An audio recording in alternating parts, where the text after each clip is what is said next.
I'm Doc, and I'm the host of the Midnight Chronicles, and I am joined today by none other than the legendary Mr. Vic Cundiff from Dogman Encounters. Vic, welcome to the show. Thank you so much for being here.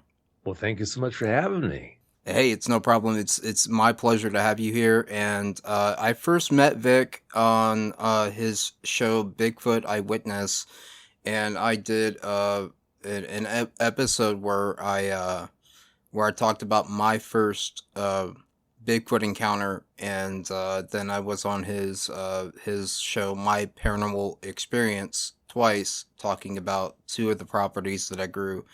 No, well, the one that I grew up on, and the other one that I later lived at, and I talked about the paranormal experiences I had in both of those properties. Vic, again, thank you so much for being here. You really did inspire me to get into radio and get into podcasting. So I really do appreciate everything that you do.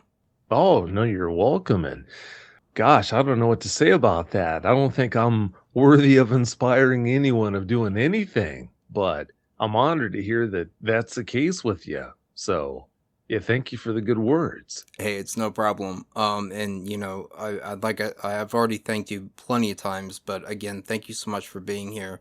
So, to get started, I wanted to ask you, how did you get started in podcasting, and explain to those in the audience who aren't familiar with Dogman Encounters, uh, the history behind it. Well, that's a long story right there.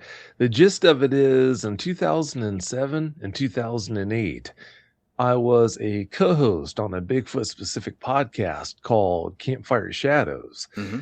And while I was on Campfire Shadows, we had certain regulars, namely Tim Kumbo Baker and Jim Bear Grant, who used to come on all the time and talk about their exploits out there in the woods, chasing after what they call boogers. Mm-hmm. Well, the appellation boogers is just a term that a lot of people in the South use to describe Sasquatch. Well, on one outing they had the weekend prior to the show that we aired, because our show always aired on Monday nights, they came on and talked about this and they talked about that. And then they said, oh, yeah, by the way, so-and-so saw a dog-faced booger.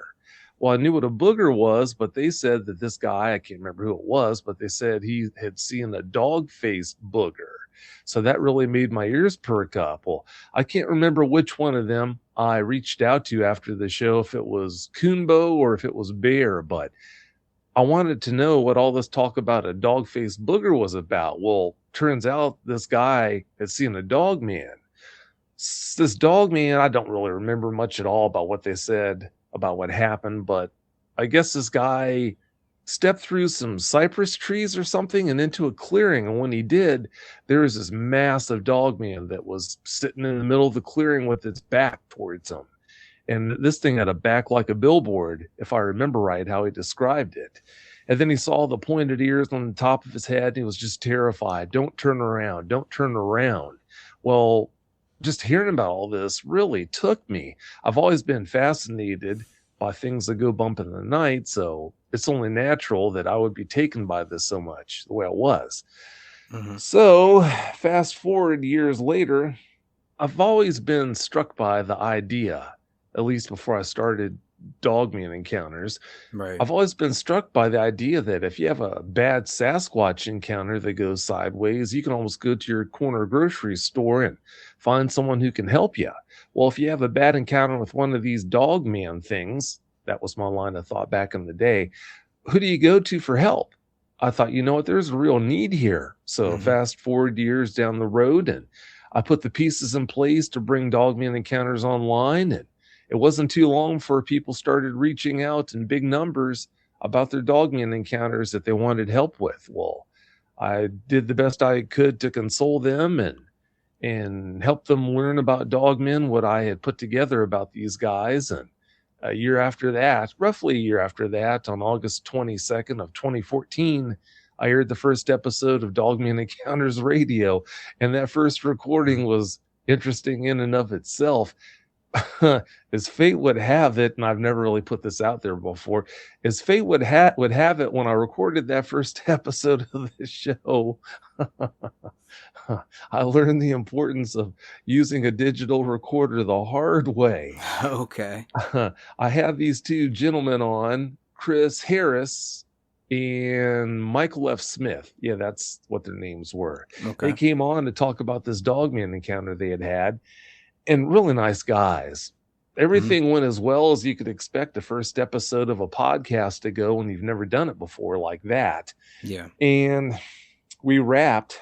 Well, before I got off the phone with them, I went to pull up the recording, and I saw that the recording that I had recorded on my computer had just disappeared. I didn't delete it. Yep. Some way, somehow, that recording had just disappeared.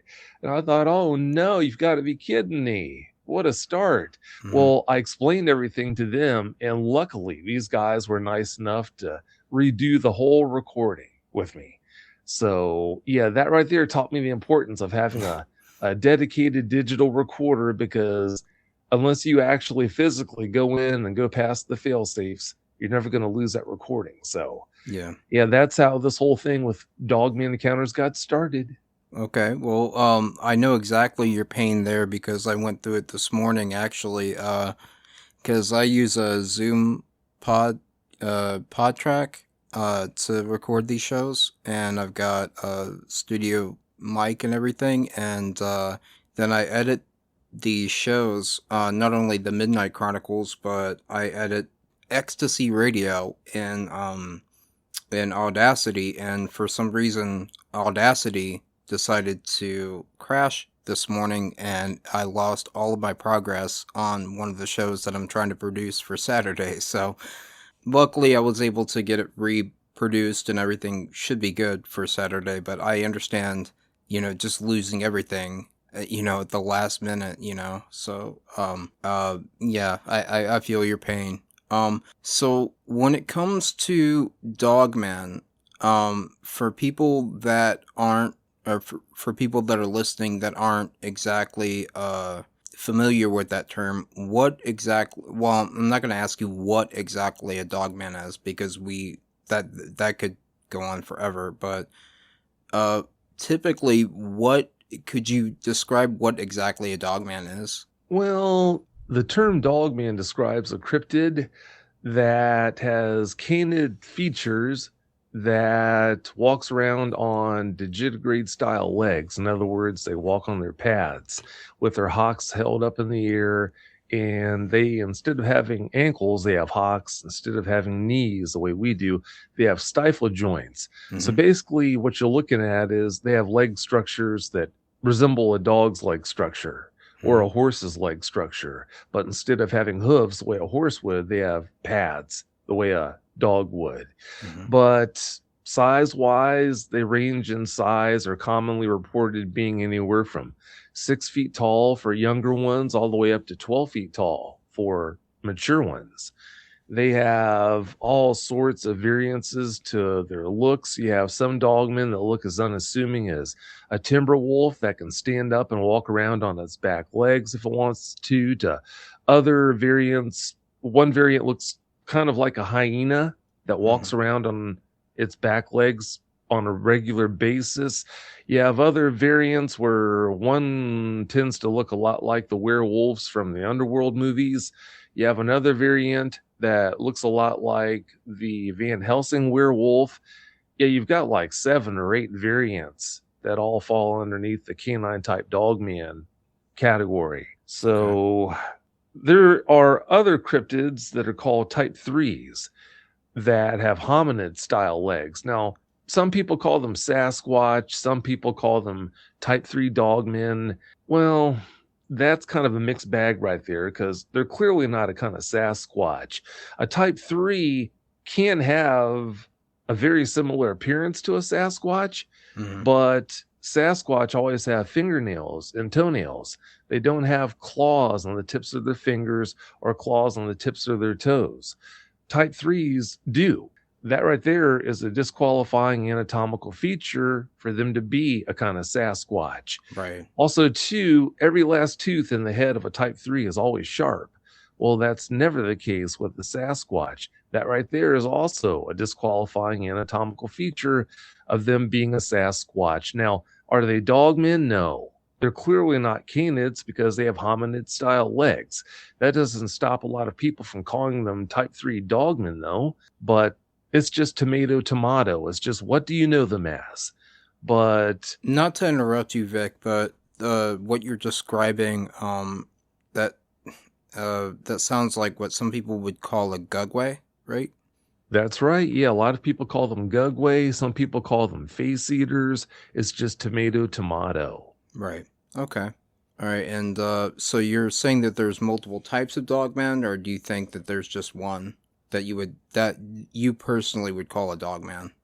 Well, in my opinion, canine types, the ones that actually have canid style legs, Right. those are really dogmen when it comes down to it. Yeah.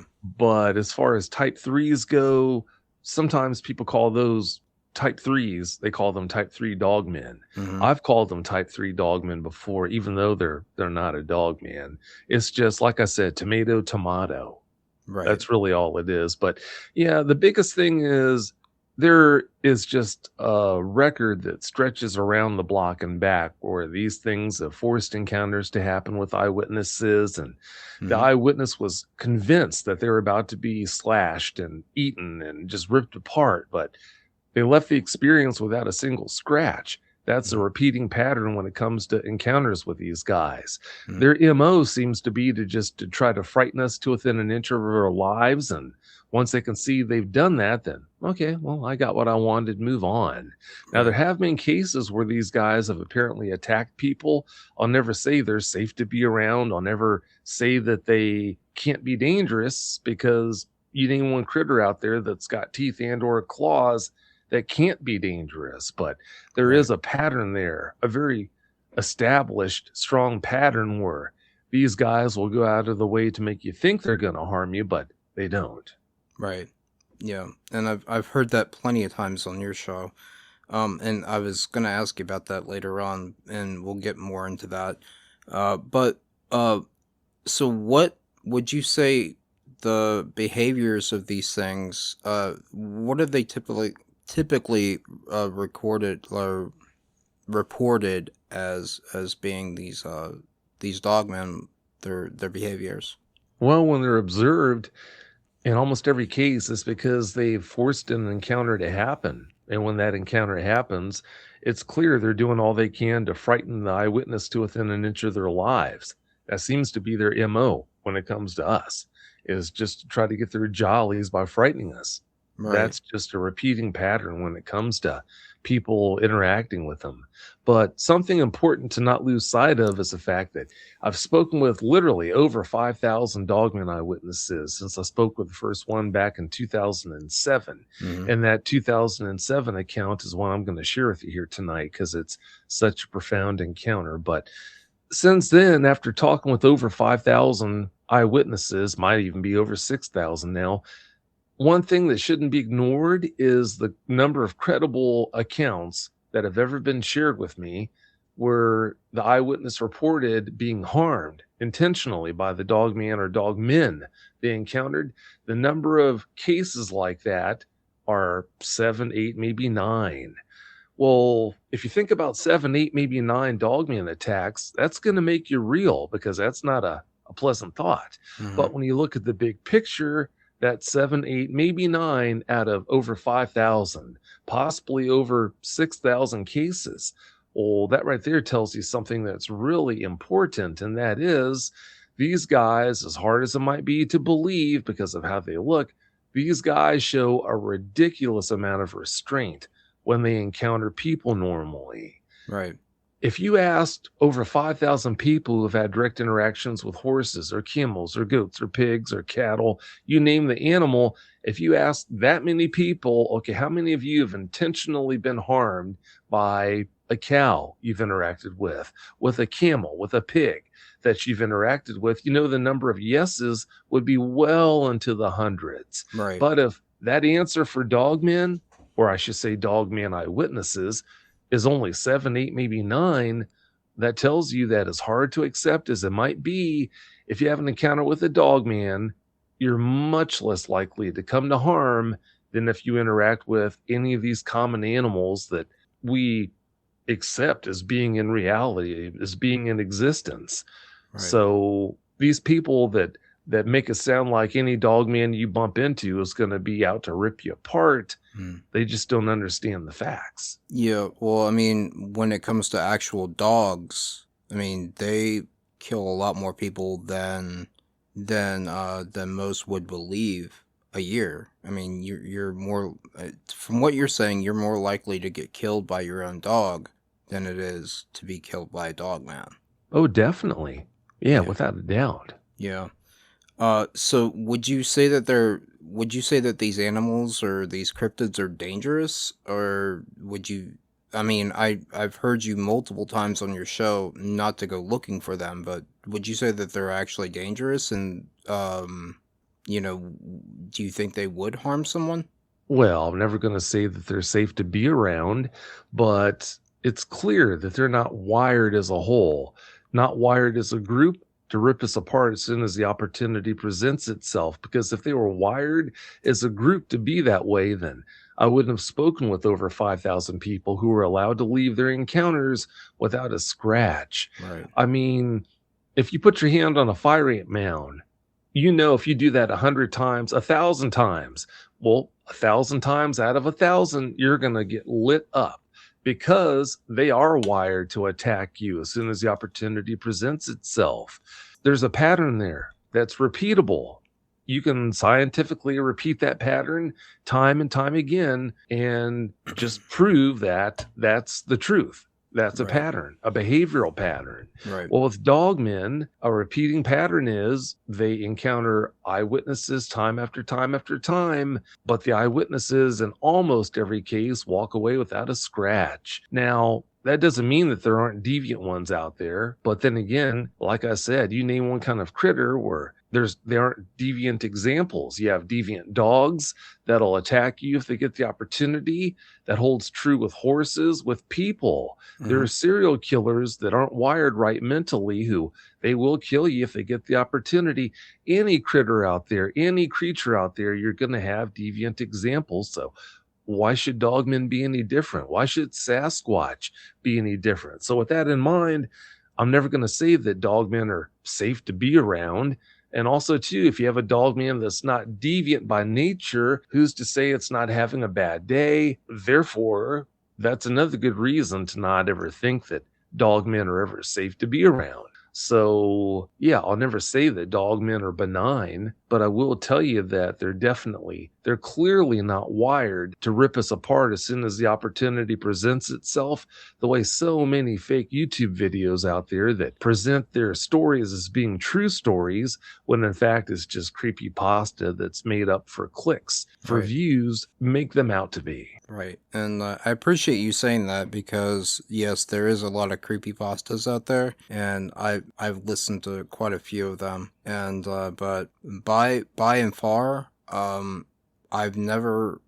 I mean, but then again, if you were taken by a dog man, I don't, and you wouldn't be here to talk about it. But I do appreciate you saying that because there is a lot of creepypastas out there that portray these animals, or I believe them to be animals. I don't believe them to be spiritual or anything like that, but we'll get into that later. But I don't, to my knowledge, I don't know that they've ever actually harmed anybody. And I was gonna mention the Land Between the Lakes massacre. I don't think that is a credible story at all. What do you think about that? I think it probably did happen. Not the way that this guy who came out of the woodwork recently, and I think he calls himself Roger, or called himself Roger. Yeah. I don't believe his story at all. At all. I've already caught him in one lie. And in my opinion, fool me once, you know what they say, fool me once, fool you on you. So yeah, I don't buy it for Well, a second that he was there well, he when he attacked you, right? Like not physically, but verbally. He said some things about you that weren't. I Yeah. Yeah, he said I was a liar and this and that, like, we had interacted. I had never spoken with him before he did that interview, so that told me right there that the guy's a liar to start with, and then he had the nerve to contact me a year or 2 after he did that interview to apologize and tell me that the person who hosted that show had coerced him to say those lies about me, to say those bad things about me. So he contacted me surreptitiously out behind the scenes to apologize for that. And I said, well, it's not going to do any good if you're apologizing behind the scenes for something like that you were saying out in broad daylight, is it now? But yeah, I mean, I found out what he was all about. And like I said, fool me once, fool you on you.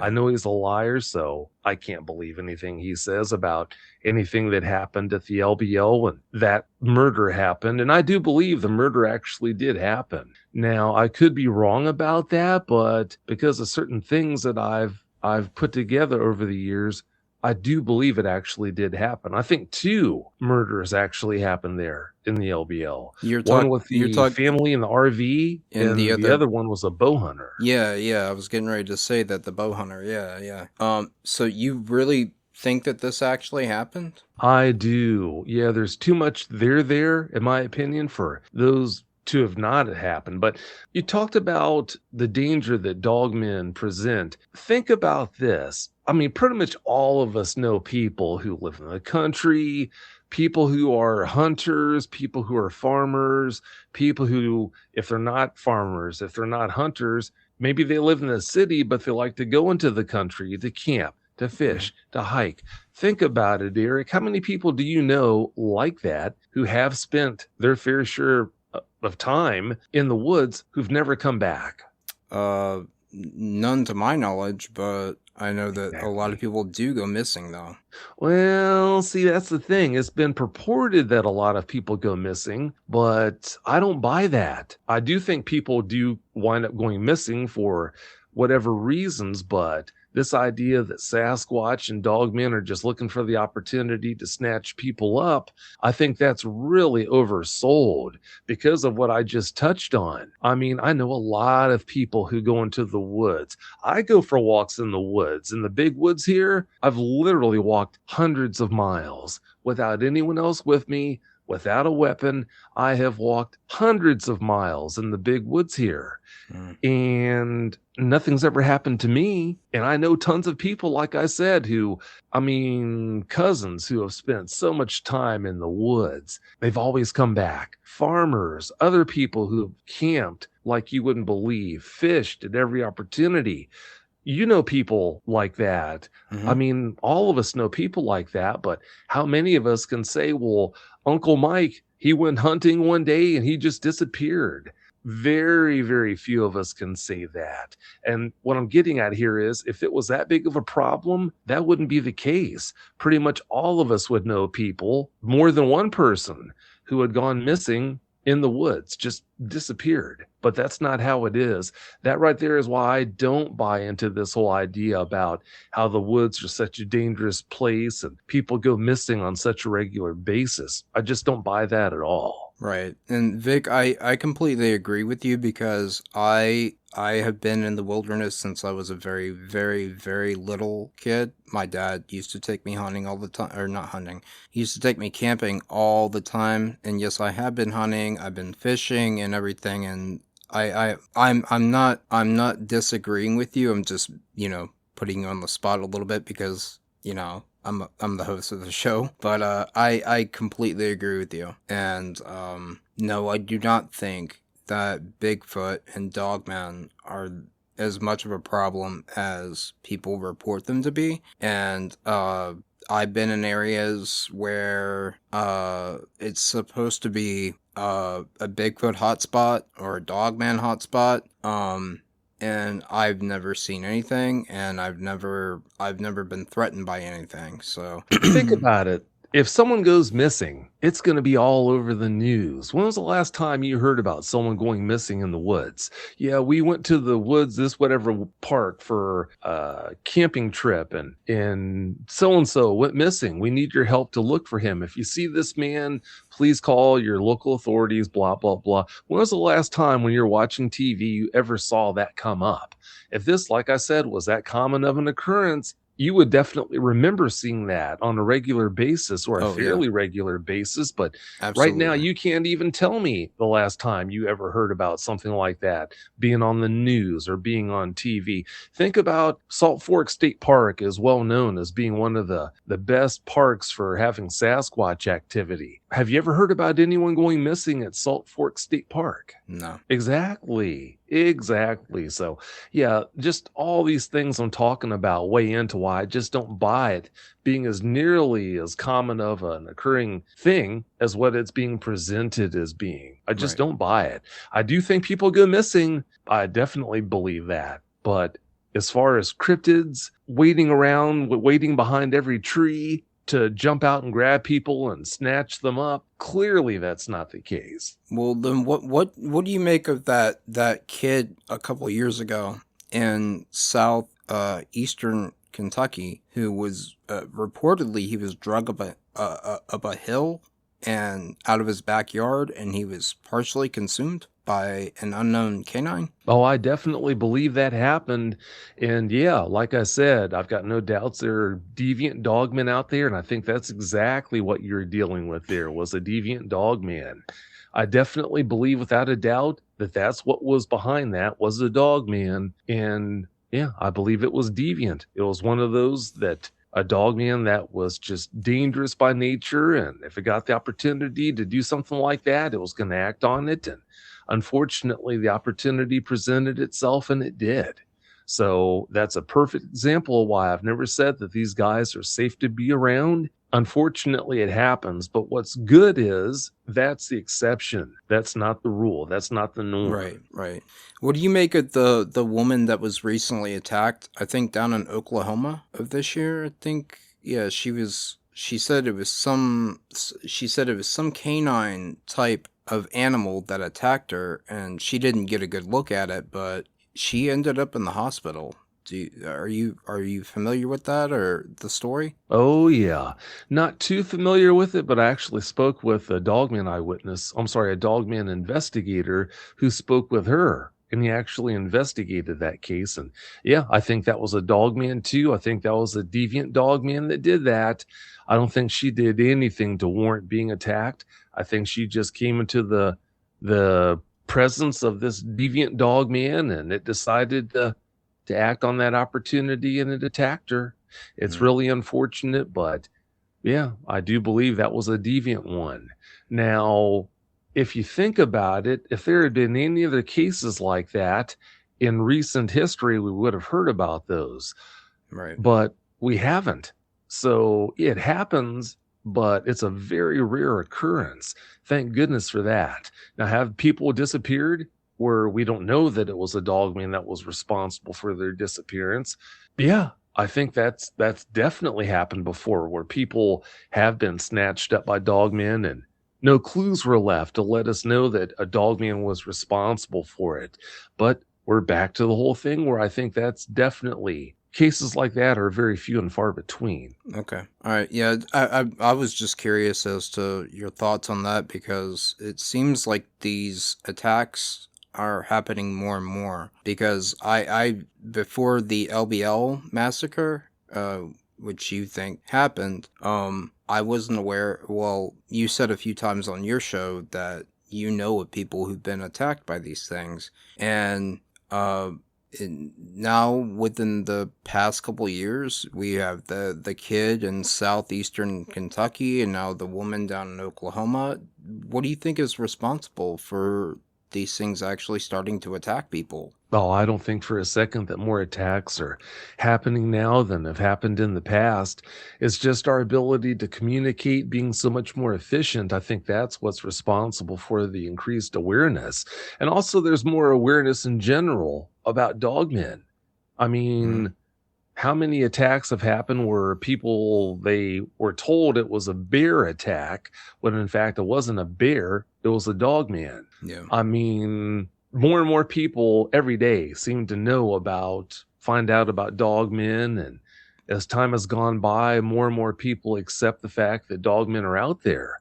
I think that really weighs into it. I think the fact that if something happens somewhere in the world now, like in China, for example, if it's something of note, then it's not long at all. Hmm. In an hour, it can be around the world. So that's not how it was back in the 80s.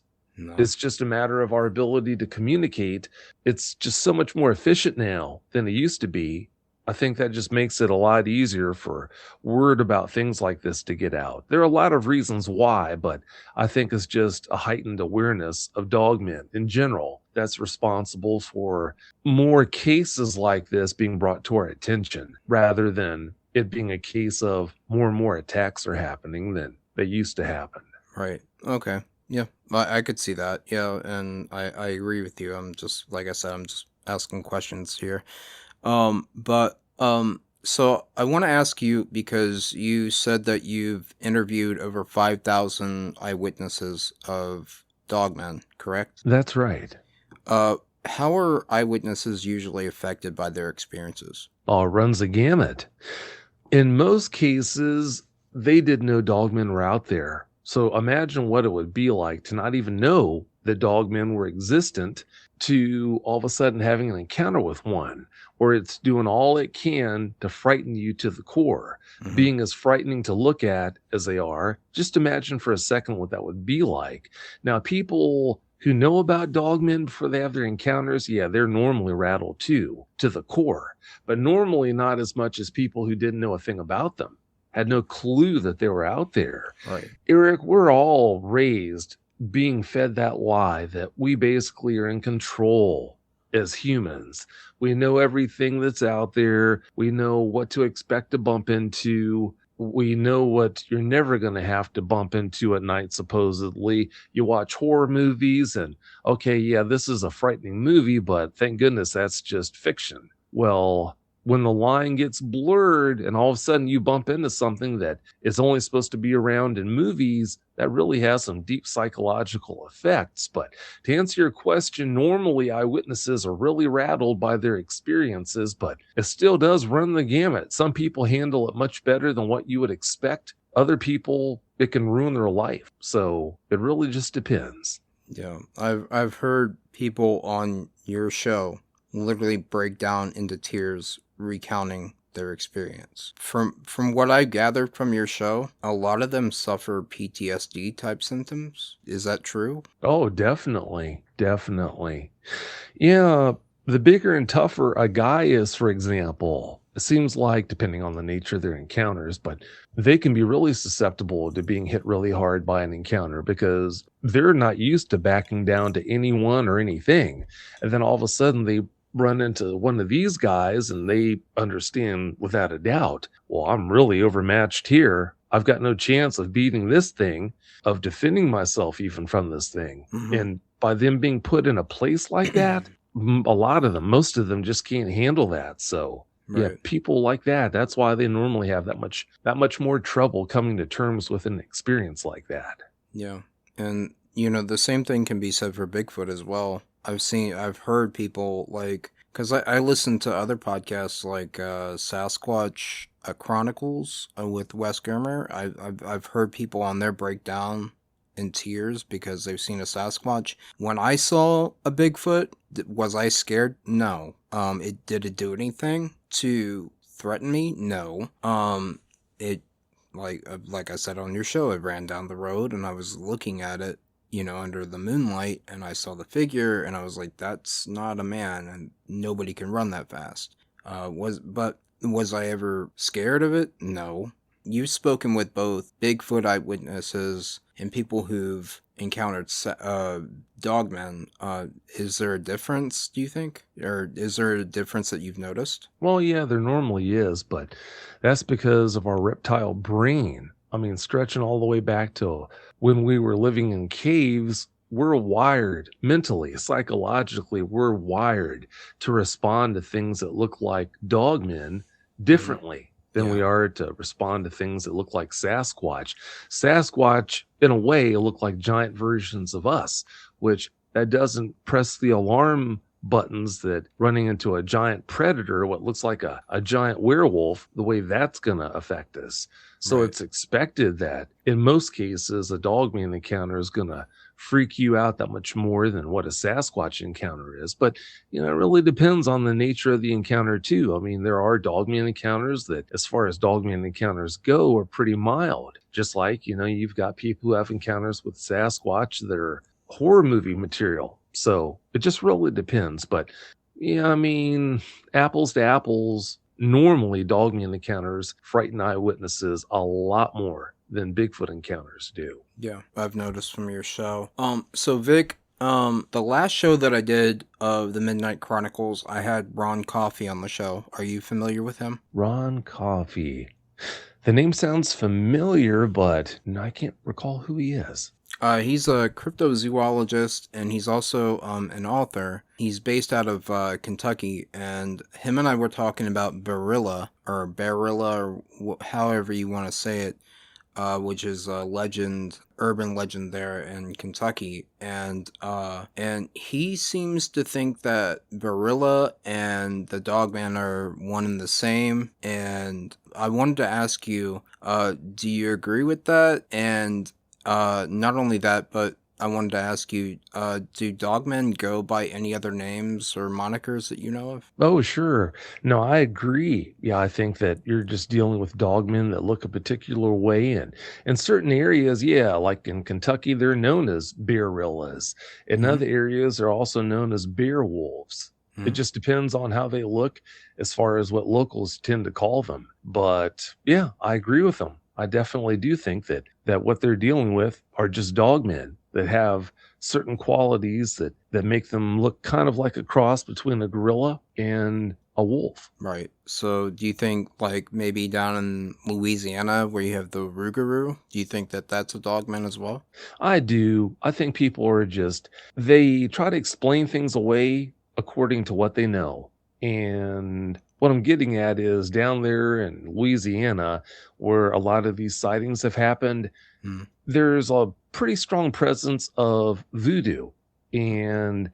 naturally, voodoo is focused on dark magic, black magic, and they basically there's a strong presence of stories where voodoo can transform people, if I remember correctly, from the form of a human to that of a beast.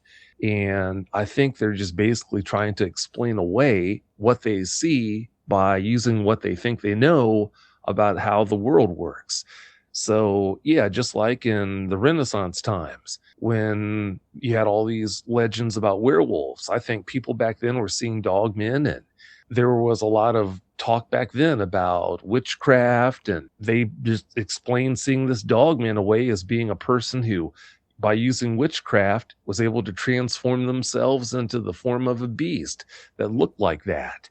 So I think that's where all these legends like that came from. The legends of the Rougarou, legends of European werewolves. Now, that's not to say that it's impossible that werewolves are reality, because what in this crazy world is impossible? I mean, the subatomic particles called quarks that we recently discovered, quarks can actually wink in and wink out of existence. 1 second they're there, the next second they're gone. If that is true, which it is, what can't be true?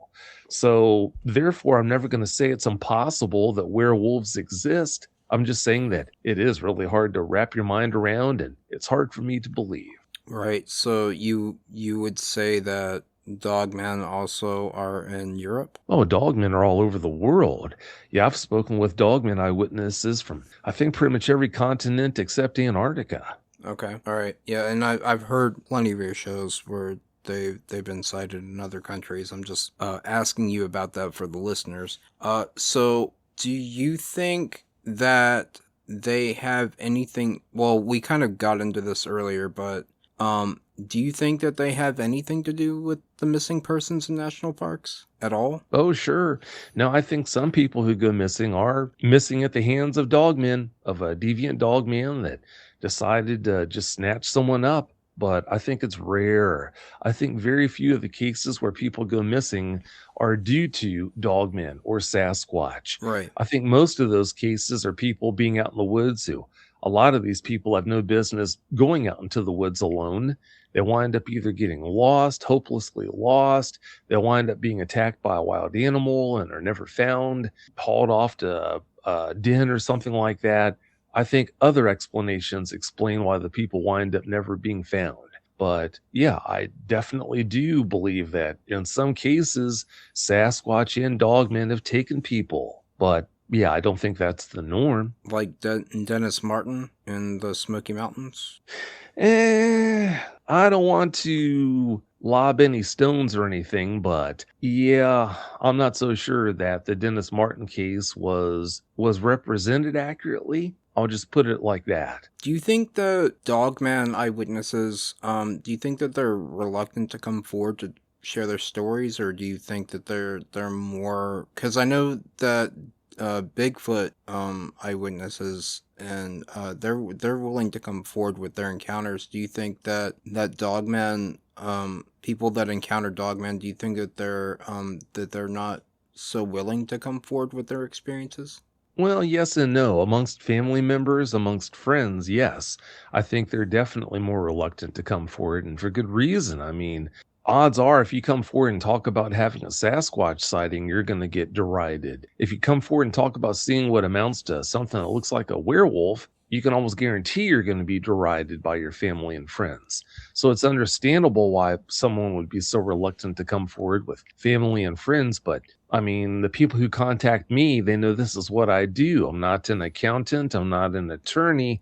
I help eyewitnesses come to terms with their dogman encounters for a living. This is what I do. Right. This is what I'm about. So yeah, they're not reluctant to come forward to me. So it just really depends on who you're talking about, the eyewitnesses sharing their experiences with. What's really a shame is I wish I could say it's an unusual thing for eyewitnesses to be made fun of, to be the punchline at family get-togethers because they mustered the courage to share their experience, their dogman encounter with a significant other or some other family member, but Right. that's not unusual. Unfortunately, it's pretty common for an eyewitness, if they do share their dogman encounter with family or friends, to be the punchline at office meetings and the punchline at family get-togethers.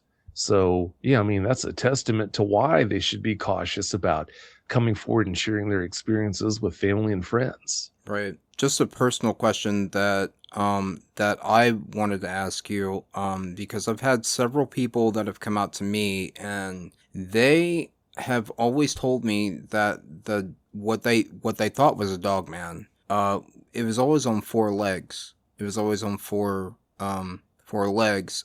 So do you get more that are standing up? Like, because you've interviewed and you've talked to over 5,000 eyewitnesses. Do you get more people that describe them as being on four legs, or do you get more that are on two? Well, in most cases, the eyewitnesses report seeing the dogman on all fours at first, and then when the dogman focuses on them, or if it's already focused on them, when it approaches, it stands up onto its back legs.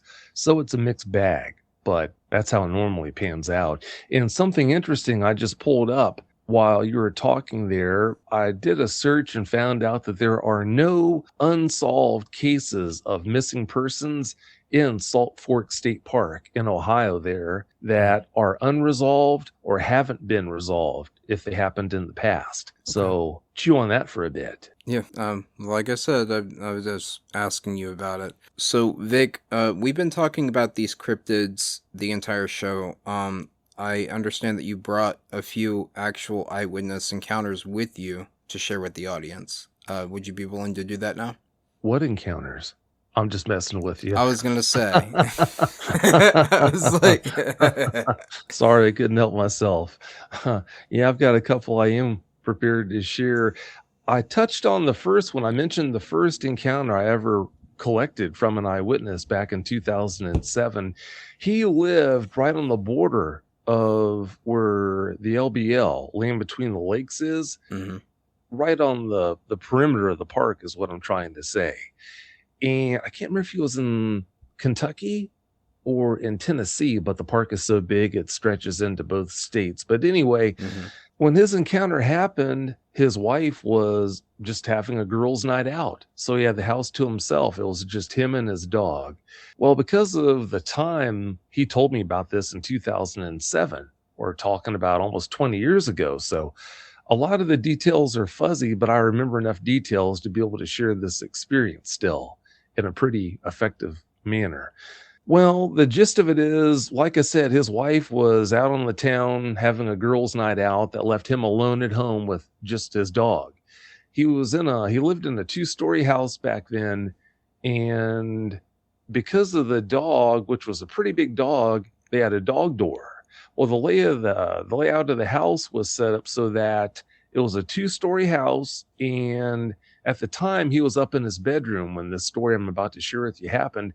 He was up in his bedroom. It was pretty darn late at night, if I remember right, and he was up just laying on his bed watching TV. Mm-hmm. And the way the house was set up was such that when he would go out his bedroom door and stand in the hallway, he could look straight down the steps right across the floor of the kitchen, and then he could see the door that was on the back wall of the kitchen, and that door had that pretty big doggy door in the bottom of it.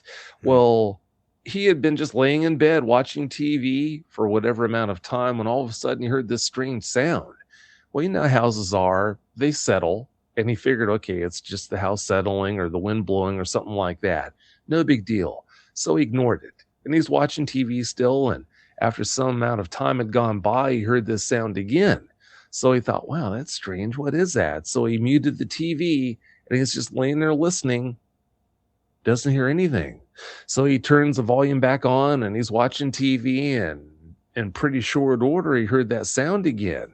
So he thought, what in the world? So he paused the TV again or muted the TV and it's just listening. Nothing happens. So he turns the volume back on thinking, I must be going crazy. So he's watching TV, then he hears that sound again loud enough where he's thinking, okay, I definitely heard something. It's not my mind playing tricks on me.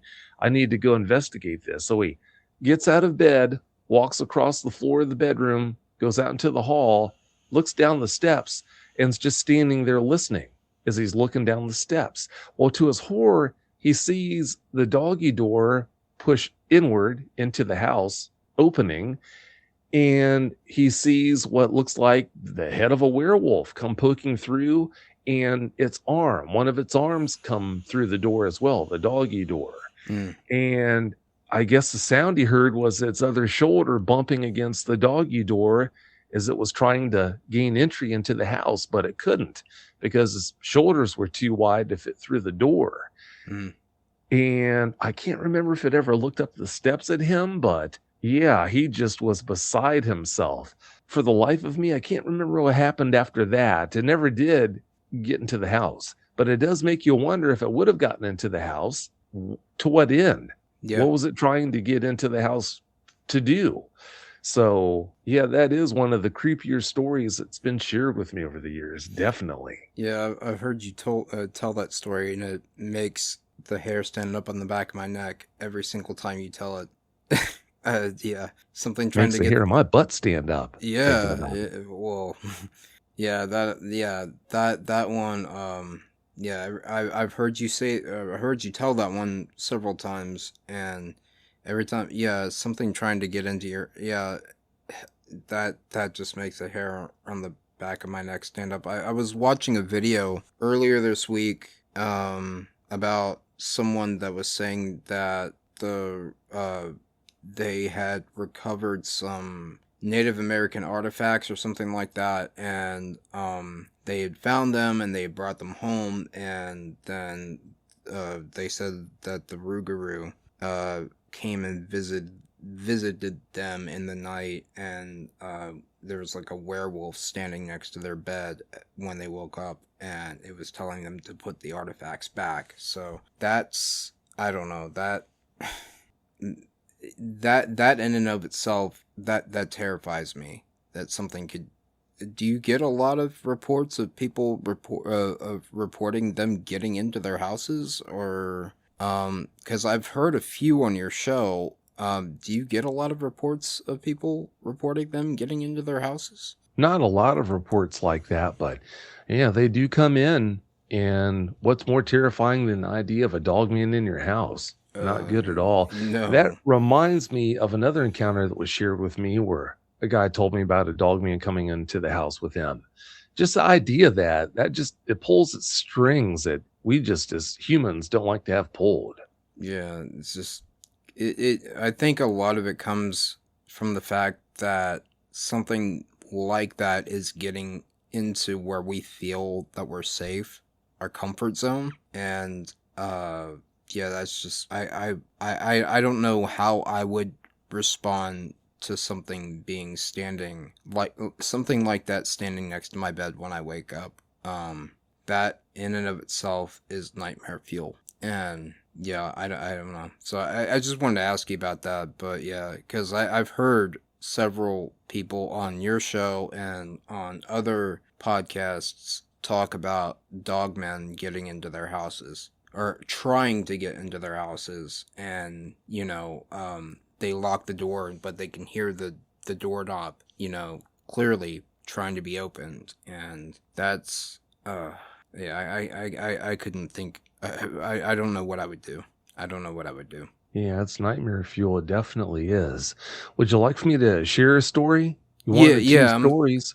I'm sorry. I'm sorry. Yeah, go ahead. I'm just thinking about the story that you just shared, but yes, please go ahead. Share your next story. Well, this one's even creepier than the first one. Okay. This one was shared with me about, I think, 3 years ago, 4 years ago. This guy contacted me to tell me about a really traumatic encounter he had where, like I said, this dogman came into a house with him. As it turns out, he and his wife had bought this house out in the country that needed a lot of work. It was a true fixer-upper. Well, this guy was handy, so he decided to just take advantage of the deal, of the opportunity, and save a lot of money. Mhm. Just go to that house after work and just bit by bit fix it up to the point where he could move in with his wife. Well, one night after work, he got off work and went to that house, and the house was set out by itself enough where there weren't really much in the way of any neighbors, if I remember right. So basically, whenever he would go there, it was just him. Who knows how far anyone else was from him when he was there? Well, he would work until well after dark, if I remember correctly. One night, he was in the back bedroom, and it was the master bedroom, actually. Well, I think it was a single story house with a basement, sitting on a basement. Well, you know how it is if a house sits for a long time, unheated, Mhm. the floors, if it's an older house especially, the floors will be extra creaky. Well, it was after dark, and he was in the back bedroom sitting on the bed. And something else you need to know is the house didn't have a garage, if I remember right. So what he would do was he would store his tools in the closet, the master closet. Well, he was sitting on the bed back in the master bedroom, just taking a break. And he was lost in his thoughts. I guess he had been working hard. So he was really just lost in his thoughts and not really paying too much attention to what was going on around him. Well, all of a sudden, he thought he might have heard the living room floor creak. So he's thinking, okay, well, that's just the house settling. And he knew how much that floor creaked. It didn't take much to make it creak. So, yeah, it was probably just the house settling. Well, he was just sitting there taking it easy. And then he heard another creaking sound. Sounded like the floor creaking again, but maybe a little bit closer to the bedroom. So that caught his attention. So he's just laying there, really paying attention, really listening, focusing. And before too long, he heard another creaking sound, just a really slow, gradual creak, like something was putting more and more weight, slowly putting more and more weight on a particular part of the floor. And Right. then the sound would stop. So that really got his attention. Well, the sound was clearly getting closer to the bedroom. And he's just at this point looking around, weighing options. Well, in the closet, he said that one of the tools amongst all the tools he had just basically piled in there was a chainsaw he had been using earlier to Hmm. clear some trees, brush, whatever around the Yeah. house Hmm. or around the property. Well, he's looking for ways to protect himself. He looks and sees that chainsaw and thinks, you know what, that's about my best and only option. So he jumps for it and picks it up. And about that time, he said that a dog man poked its head around the door frame. And when it did, he basically at that moment picked up the chainsaw and with one pull of the rope fired it up, Hmm. and he took it to full throttle and said he went out after the dog man. He Wow. didn't go out of the house. He didn't follow it all the way out of the house. He followed it a certain distance through the house as it was leaving quickly. But yeah, he had that chainsaw at full speed, at full throttle, he said, trying to chase that dog man, but he didn't know what it was. All he knew was it was just some terrifying looking thing that he wanted to do the best he could to just get it away from him. Hmm. But yeah, if the first story wasn't nightmare fuel, the idea that if he was in that back bedroom with no way to protect himself and it came walking into the bedroom, can you imagine? I don't want to imagine. that's Yeah, that's definitely. that's terrifying. How do you know? Did he say anything about how it got in, or? I think he probably did, but gosh, I speak with so many people. It's hard to remember what he said about that. Hmm. It's hard to remember exactly what else he said about how that experience ended, but at least I remember the meat and potatoes of that experience. And I thought, you know what, I think that you and your listeners would want me to share it. So, Yeah, yeah. I'm just asking more about it, but yeah, that is terrifying. And thank you for terrifying my hopefully terrifying my listeners. But yeah, I did have a very important question to ask you. uh-oh. Roughly, how many golf balls do you think that you could fit inside of a school bus? Inside of a school bus? Yes. Wow. I would say 600,000. Vic, that's a joke question. Well, you've got to tell me how well I did on that joke question. You did pretty good. Um, but no, I did want to talk to you about do you think that there's a conspiracy to try to hide these creatures? Like the government is trying to hide the existence of these creatures. Oh, definitely. Oh, most definitely. No, the government they are smart about so many things, and they're wise to keep this whole phenomenon hidden from the public. The general public could not handle the knowledge that, guess what, in a forest near you, there's a strong possibility that from time to time you've got things that look like giant werewolves running around. If they did let that cat out of the bag, our way of life would just collapse overnight. I mean, think about how many things we rely on a day-to-day basis that are harvested directly from the forest, from the lumber in our homes to the paper that we use to write on and type on to the medications that are harvested from that basically are created from the plants that we Mm-hmm. harvest from the forest. Yeah. Aspirin comes from willow trees, and so many other medications are created by using plants and trees from the forest. Yeah. Who's going to want to live anywhere close to a forest if that secret's let out of the bag? So they're wise to not let that out of the bag. Our whole economy would literally just crash around our ears overnight. The whole world's would. So yeah, they'd be foolish as all get out to admit it.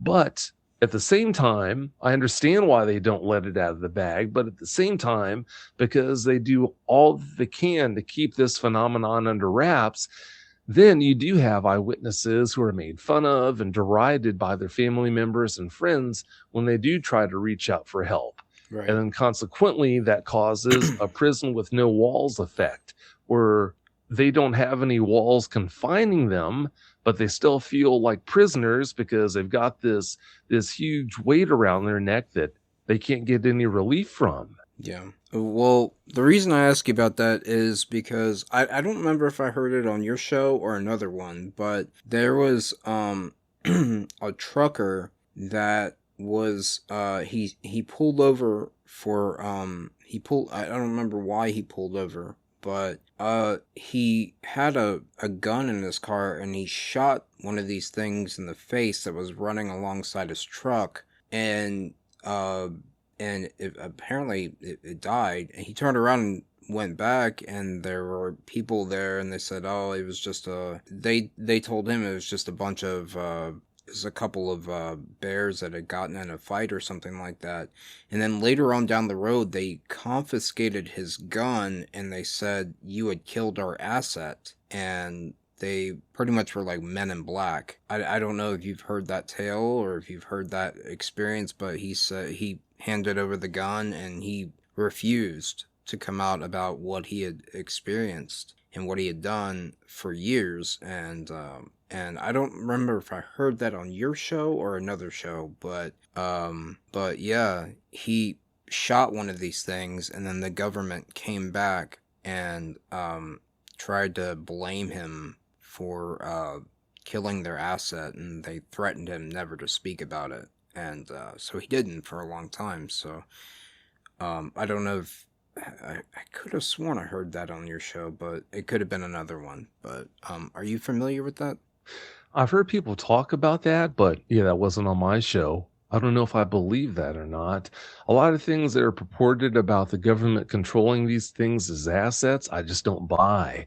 Anything Mm, as powerful and as intelligent as a dogman is, how are you going to control it? right. I mean, they've got to be so willful. Everything that credible eyewitnesses report seeing these guys do, it just points towards these guys being so willful. Well, if you want to control something like that as an asset, that willfulness is a huge obstacle that's going to have to be dealt with. Their strength, Yeah. their intelligence. There's so many things. Those are three things, three qualities that make dogmen basically a nightmare to try to remotely control and get them to do your bidding for you.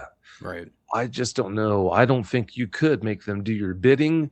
I've heard it put out there before that they were used as assets in the Vietnam War as tunnel rats. I don't buy that either. Don't Mm, buy that for a second. How neither do would, if I. you wanted to make something like that, do your bidding and go down into tunnels like that, what's in it for them? I just don't see them doing that. I really don't. I don't buy that for a second. And I agree with you. I completely agree with you. I just wanted to pass that by you and see what you thought about that. So, because you've done many, many episodes, hundreds of episodes, of your show, what has your experience been with people trying to hoax you? It never ends. It never ends. Every time I turn around, someone's trying to either lie the way onto the show or just lie to me for whatever purpose, but it never ends. One of the most recent cases of somebody trying to lie the way onto the show was a guy who talked about, he contacted me to tell me about how he had been horseback riding, I think in either Kentucky or West Virginia, and they Mm, were almost done with the ride. They were riding up this long, slightly elevated slope to where the barn was. mm, And he said he was the last in line and he was just riding along, lost in his thoughts, when all of a sudden he said this, I think he said it was like a 9 foot tall dog man came up alongside him on his right side and slashed him across his chest, knocking him backwards off of his horse. And when he did that, I said, okay, if that happened, then did you take any photos? Because I know you had to go to the hospital, didn't you? And he said, yeah, I did. I said, okay, I figured you would. Do you have any photos of those wounds on your chest? And he said, yeah, I do. Well, when we hung up, the agreement was, he said those photos were on his phone at home. He was at work at the time, he said. He said, when I get home tonight and I've got access to that phone, I'll send those pictures to you of the wounds. I said, okay, great. So he basically left it at that. And wanting to cover my bases, I reached out to someone else who knows two trauma surgeons in Colorado who have got a lot of experience treating people who've been attacked by large predators like black bears and mountain lions. So they know what it looks like when someone is attacked by a big predator like that. Well, this person contacted them and asked these two doctors, trauma surgeons, if they'd be willing to take a look at these pictures and give me their qualified opinion of these photos if they actually showed what one would expect to see from an attack like that, from a large predator's claws. And they said, sure, we'd be happy to. Well, I contacted the guy back. He was still at work. I contacted him back and I told him, I said, look, I've got this set up where two experienced trauma surgeons out in Colorado, they're willing to take a look at these photos that you send me if I have your blessing to forward the photos on to them so that they can tell me what they think about these photos. And he left skid marks. He couldn't get out of there quick enough. But the main problem, before we even get to that, is think about it. This guy's riding a horse. He's the last in line, riding his horse up a hill, and a 9-foot dog man is going to come walking up alongside him close enough to slash him across the chest, and his horse didn't know it was there. You can't sneak up on a horse. No. That horse would have been freaking out long before that dog man got anywhere close to him. So, I mean, things like that happen way too often where people just try to lie their way onto the show. So, yeah, to answer your question, that's a constant presence, unfortunately. Yeah, I was getting ready to ask you, how can you usually spot a hoax? Whether it be Dogman or Bigfoot or whatever. Well, it depends on how close the eyewitness says that they were to the dogman, for example. Perfect example of what I'm getting at here. Episodes 34 and 35 featured an eyewitness named Michael Lawrence. Now, if you've listened to Dogman Encounters, the show, Dogman Encounters Radio, there's a good chance you remember episode 34 because on that episode, Michael Lawrence came on and talked about when he was a Boy Scout, how he went camping with his troop in the Anza Borrego Desert in California. And that was a time when, in the middle of the night, this apparently a mother dog man and her pup came walking up to his tent. Well, the mother was looking down through the top vent at Michael while the juvenile came around and unzipped the zipper on his tent door, and then it crawled into his tent with him. And it sat on his legs, he said, and licked his face. Well, when he submitted his report and I read that he was claiming that happened, I thought, wow, I really need to vet this guy, because if that actually happened, then he'll definitely be able to answer some vetting questions that I'm going to have for him. Well, we set the time for the phone consultation. I called him at that time and we broke the ice, and then we got down to brass tacks. I asked him vetting questions because if that dog man had been that close to him, close enough to lick him, there are certain things that he would know about dogmen that he would have observed that only someone who experienced that would know. So I threw the first vetting question at him, and like I had asked you what color your hair is, he threw back the correct answer. I thought, whoa, wow. Well, how about, and then I asked another vetting question. Only someone who had been that close to a dog man would know the answer to. And then that would be like me asking you what size shoe you wear. Boom. Without any effort, instantly, no hesitation, threw back the correct answer. I thought, holy cow, that actually happened to him. This guy is the real deal. And what's funny is, you wouldn't believe how many people after that show aired, how many quote unquote experts, dogman experts, sent me messages trying to take me to task for bringing a hoaxer like that on the show.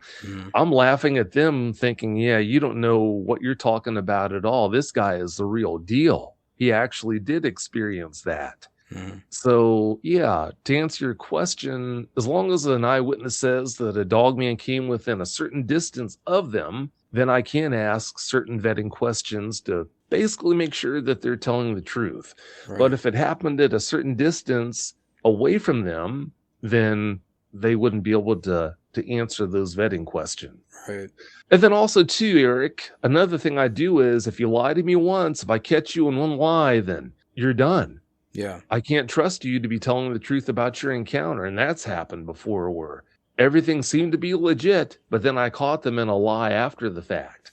Yeah. Maybe in correspondence after we had our first conversation, second conversation, they said something that was a lie or that I found out was a lie. And then after that, Well, can't help you.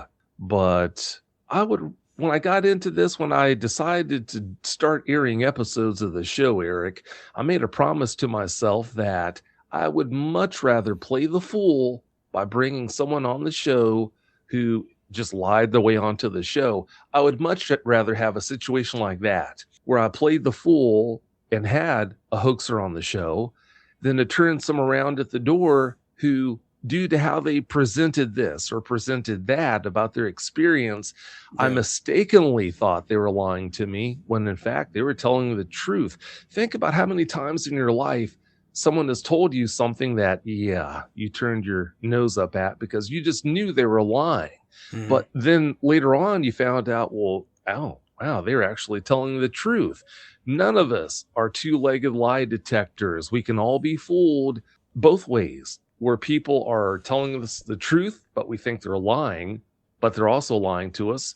Another person could be lying to us when we think they're telling the truth. Right. So that's why I would much rather have a situation where I'm the one who is playing the fool because someone actually did lie their way onto the show than, like I said, turn someone around at the door who actually is being truthful, but I mistakenly think they're lying. Right. Yeah, and I'm not saying that I was lying or that I wasn't, but something that you did help me with was coming to terms with my own Bigfoot experience. Because I wasn't ready to admit that what I saw was a Bigfoot. To me, uh, I had no idea what I had seen. And after I talked to you about it and really, really sat down with you and talked to you about it, you got me to admit it. That I was like, yeah, what I saw was a Bigfoot, or what I think was a Bigfoot. And the reason I point that out is because of what you said. You would rather have somebody come on the show that says something that is so incredible that nobody would believe, but it's true, as opposed, you would rather have that happen and have people, you maybe have one or two hoaxers come on, but still have that because you're still helping people, people that don't know, that don't know what they saw, or don't know what they experienced, because I don't know. I still have a hard time. What is the most unreal and extreme hoax that you've ever heard? Oh gosh, it's such a common occurrence. I can't really point to any. I mean, it happens so often. It's kind of like a blur.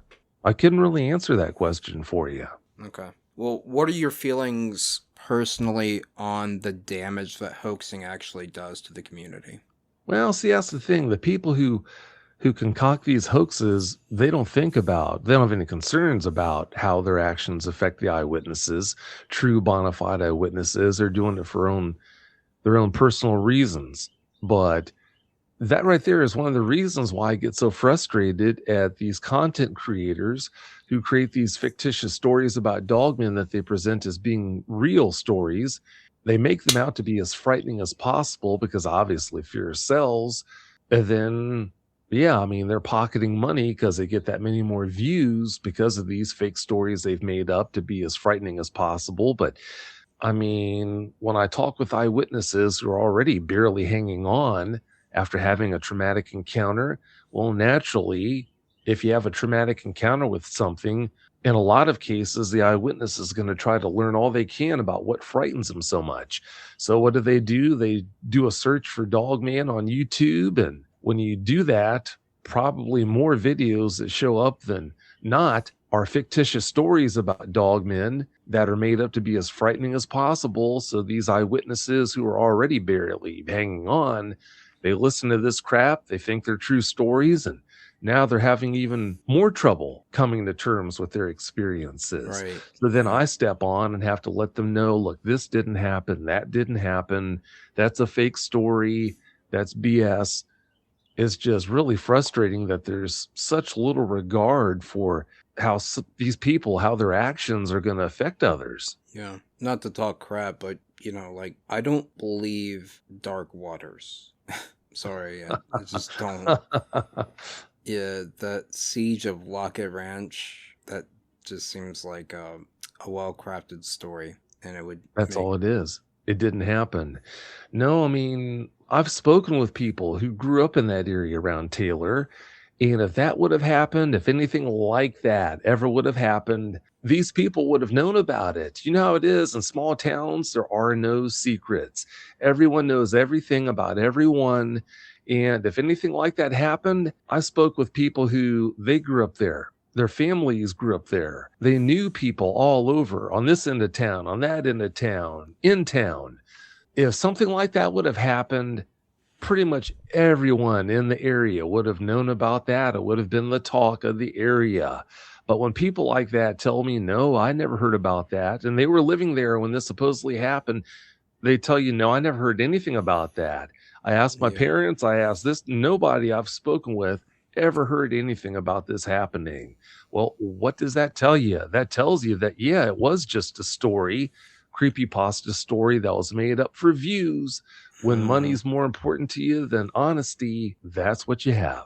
yeah, and that person that you had on your show too.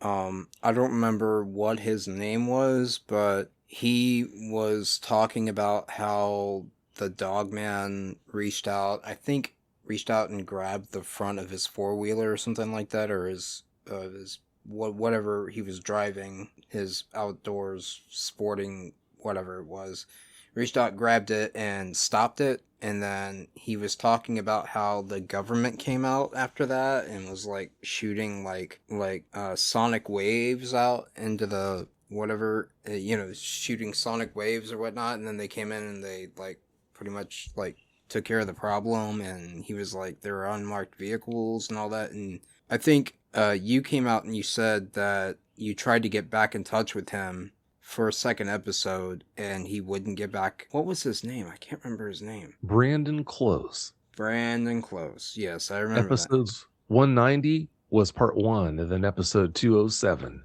was Yeah, part two. yeah. And you tried to get back in touch with him and he just wouldn't get back in touch with you, or I'm assuming that's another hoax that made it onto your show. Well, I'll put it to you this way. Sometimes there are episodes where I haven't caught anyone in a lie, but I am holding my nose when I'm recording the show with them because I've got strong suspicions about the veracity of their claims.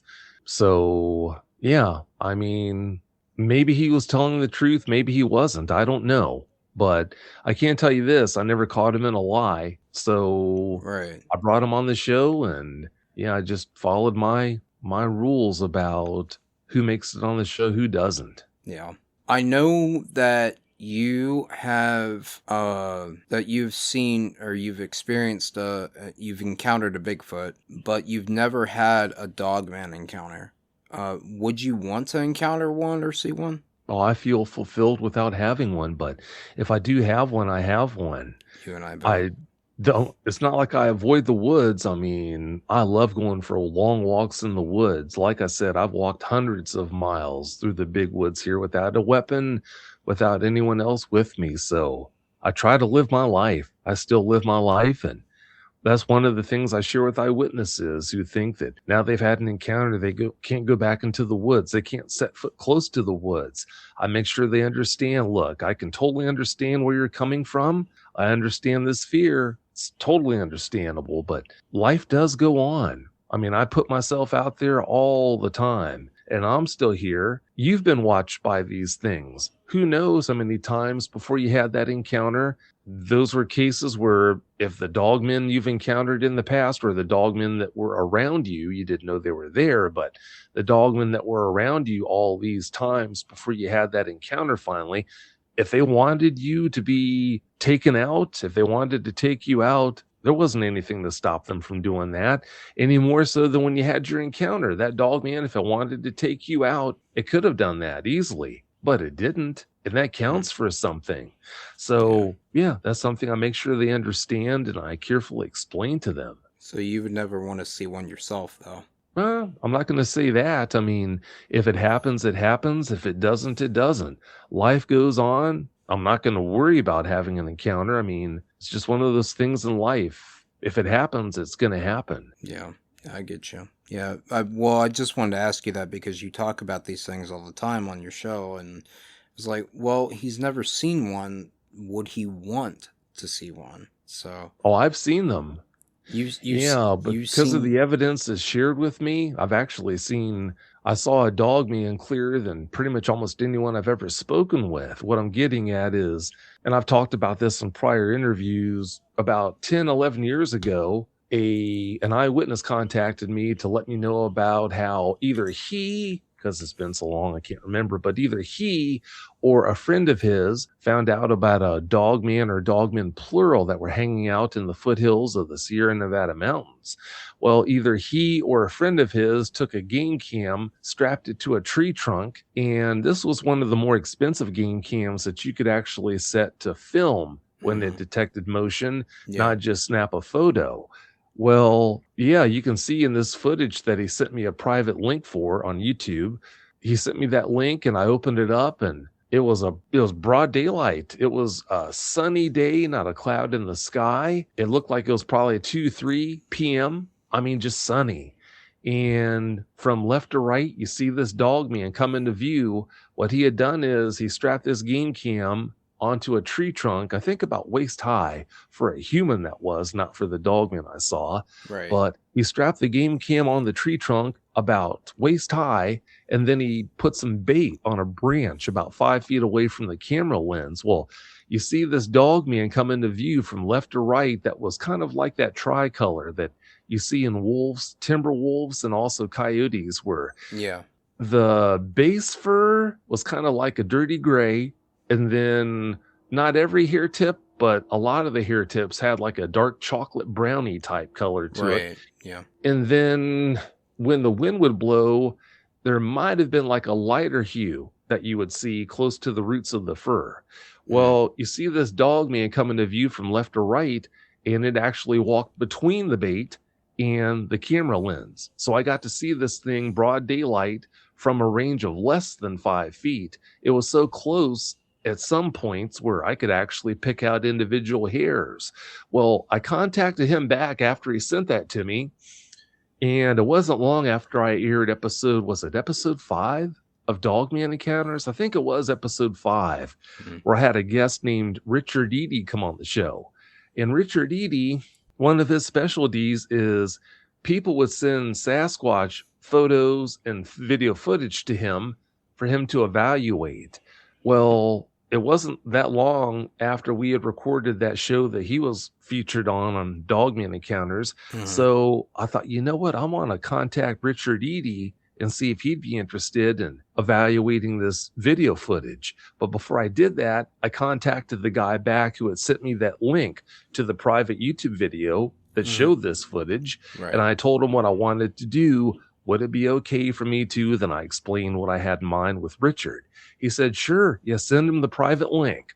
So I said, great. And then once I hung up with him, I contacted Richard back and said, yeah, I've got permission to share this with you. So I'm about to send you the link now. But before you open it, please let me know so that we can both click on the link at the same time and start watching it at the same time. So I know what you're seeing at whatever given time and vice versa. Well, I did that. We started watching the video at the same time, and he noticed some things that I hadn't noticed. Well, I also noticed things on my end that he didn't notice.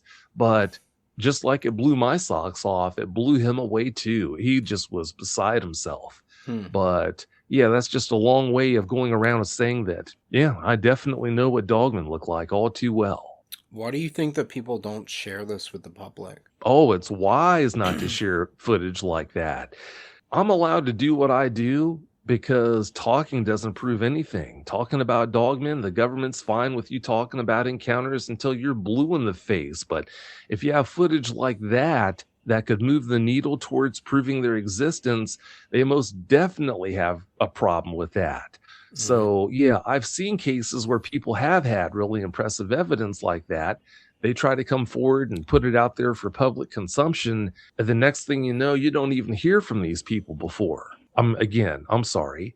So yeah, they're wise not to put evidence like that out there. If it is put out there It doesn't stay up long.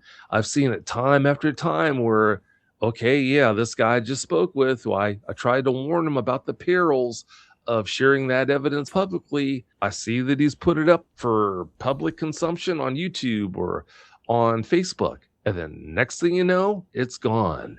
Sometimes you try to contact them back and you can't reach them. Right. So when I got into this, Eric, my main thing is protecting the eyewitnesses. Hmm. Whatever's in the best interest of the eyewitness, if I have knowledge I can impart on them that's going to help protect them, that's going to help them feel better, that is job number one with me. So that right there is why I try to warn people who have evidence like that of the perils of trying to put that evidence out there for public consumption. I Right. know that perturbs a lot of people because I've just got to see a dogman. I've just got to see a dogman. But if I can stop an eyewitness from coming to harm or having any sorts of bad problems come their way because they unknowingly open themselves up to problems like that, Right. I'm going to warn them. And you're very courageous, and you're a hero for doing that. I just wanted to ask why people don't come forward.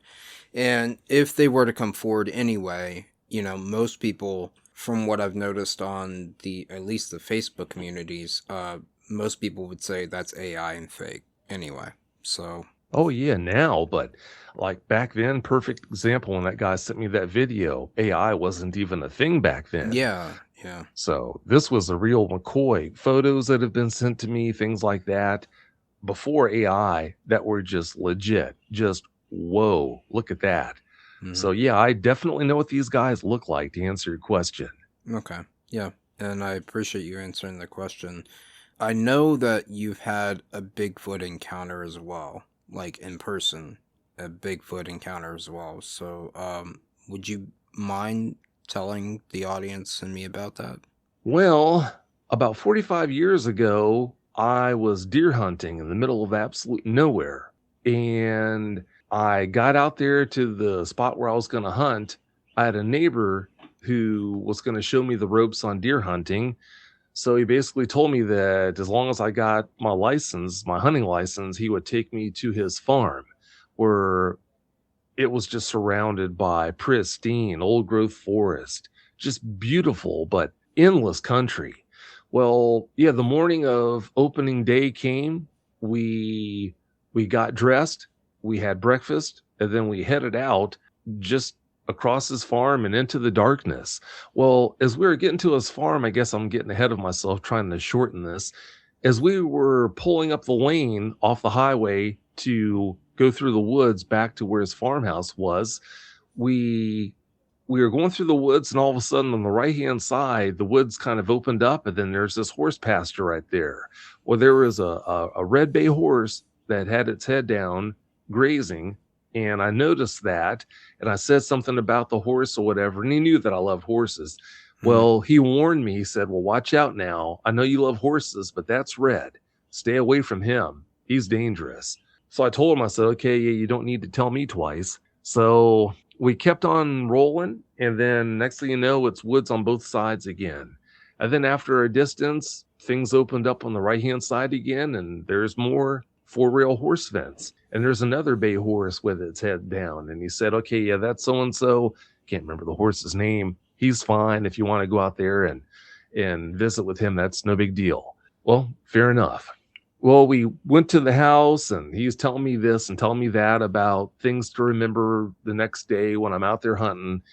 And like I said, the morning of opening day came, and next thing I knew, we were heading out across this farm into the darkness, headed into the woods, and we walked and walked down a big, this area had a lot of huge hollows. Walked down one slope and up the other slope, down another huge hollow, up the other side of it. And then eventually we came to the spot after cresting the top of a hollow and walking way down this steep slope. He said, okay, well, this is it. This is your spot.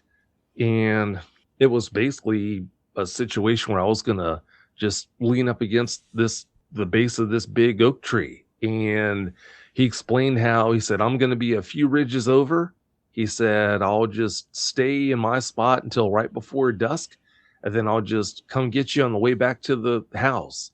And he said, just remember what I told you about what to do, what not to do, and you should do fine. Okay, well, fair enough. So he turned around and he just disappeared into the darkness, and I could hear him traipsing through all the tree trash because this was an old growth forest with monstrous trees. And I heard him eventually make it to the bottom of the hollow, and then I could hear him making it up partway up the other side, and then I couldn't hear him. Right. Because, like I said, really big hollow with steep sides. Mm. Well, I'm just sitting there just trying to remember everything he told me. And then eventually the sun started coming up. And when it did, I'm just looking around, just getting an idea about my surroundings. And I sat there. Nothing was moving. There was no action. It was just dead. I don't think I even saw a squirrel. So I'm just sitting there bored out of my mind, remembering everything he told me, no sudden movements, don't do this, do that. Well, I think it was not long after noon when all of a sudden behind me, from about 20 or less feet away, literally behind me, I hear this loud horse whinny. I can't remember if it was a horse whinny I heard first or a horse blow, but I think it was a whinny that I heard first, a really loud one. Mm. You've heard people imitate horse whinnies before, I'm sure of that. Yeah. But I've been around plenty of horses, and even back then I've been around plenty of horses. And I knew what it sounded like when a 1,200-pound horse does a whinny. And the volume that I heard behind that whinny, a person couldn't come close to reproducing. So my mind started trying to evaluate what I was dealing with, because the slope I was on, that was too steep for a horse to want to even think about navigating. Number two, with all the tree trash that was there, I mean, you had sycamore leaves, oak leaves, thick, like a foot or so of tree trash on the ground. There was no way a horse could have gotten anywhere close to me without me hearing it. So this just doesn't make sense. Well, a short time after I heard that whinny, I heard a blow, a horse blow. Now, if you don't know much about horses, horses are the only mammal that can only breathe through their nostrils. They can't breathe through their mouth the way we can. Well, because of that, that's one of the reasons why, if you've spent any time around horses, they clear their nostrils so often. When you hear a horse, they're clearing their nostrils. Well, if they get one crossways up there, instead of just snorting like that, they'll do a blow. It's where they basically cough through their nostrils to clear out their nasal passages. And because of their lung volume and how powerful their diaphragm is, if you're not expecting a blow and you're close to a horse that does one, it can scare you out of your boots. It will scare you out of your boots. It's just a loud, sudden concussive sound that you hear, and it hits you at the same time. You feel it. Well, that's what happened. Right behind me, 20 or less feet behind me, I heard that blow. Again, I could have this backwards. It might have been the blow first and then the whinny, but nonetheless, when I heard the second sound, I looked around the tree, I think to the right first, trying to see where Red was before he killed me, ate me for breakfast. I didn't see anything. So then I slowly lean around the trunk the other way, and it's a big trunk, so it wasn't easy to look around, but I was able to look back far enough to see if there was a horse there, I would have seen it. Nothing.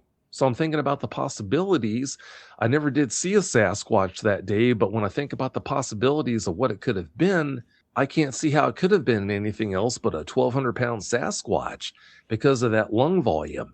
I'm a big guy, but I can't come close to reproducing those sounds because even as big as I am, I don't have the lung volume approaching what I heard that day make those sounds. Had to have. Okay. So that's why I'm convinced it must have been a Sasquatch behind me, having fun with me. Yeah, probably. I mean, they tend to like to startle people, or they tend to entertain themselves with people because they don't have anything else out there to entertain themselves with. So, that does definitely makes sense to me. So, Vic, I know that you got to get out of here because you got other things to do. But before you go, I did want to ask you, what do you truly think and there's no right or wrong answer about this. I really wanted to know, what do you think dogmen actually are? Like, do you think that they're something supernatural, or do you think that they're like a flesh and blood creature? What do you think they are? When I first started doing this, I was convinced that they had to just be flesh and blood creatures that are trying to scratch out a living in the forest, pun intended. But Right, as time has gone by and I've spoken with so many credible eyewitnesses who have reported things that point soundly towards them being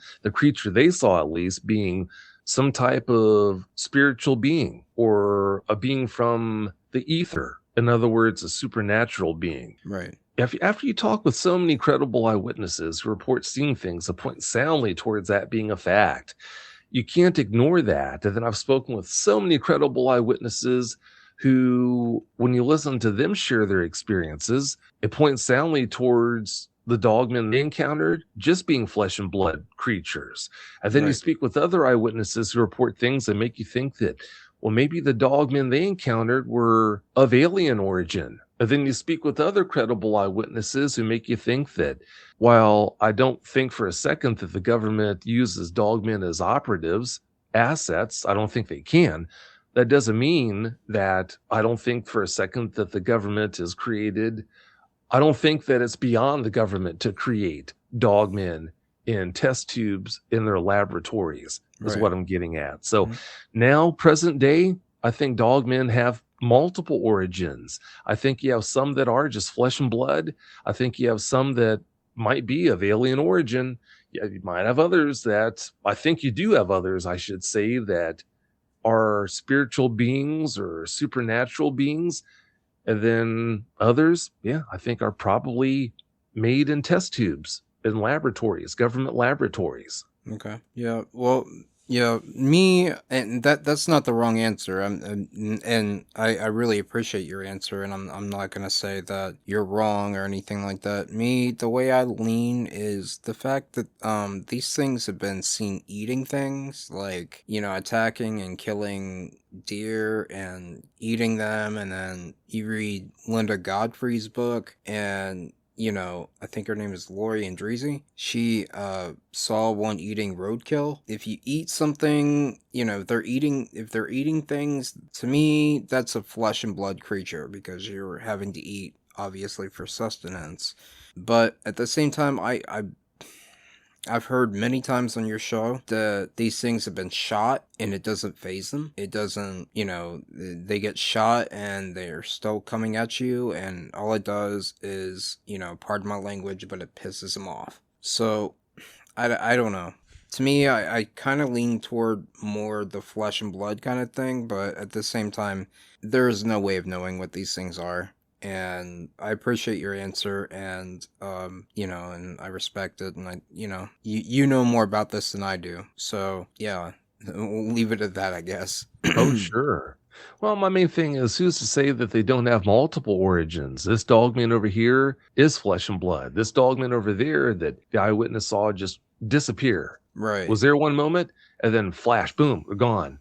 Who's to say that dogman wasn't a supernatural being or a spiritual being? So who's to say that there aren't multiple kinds of dogmen?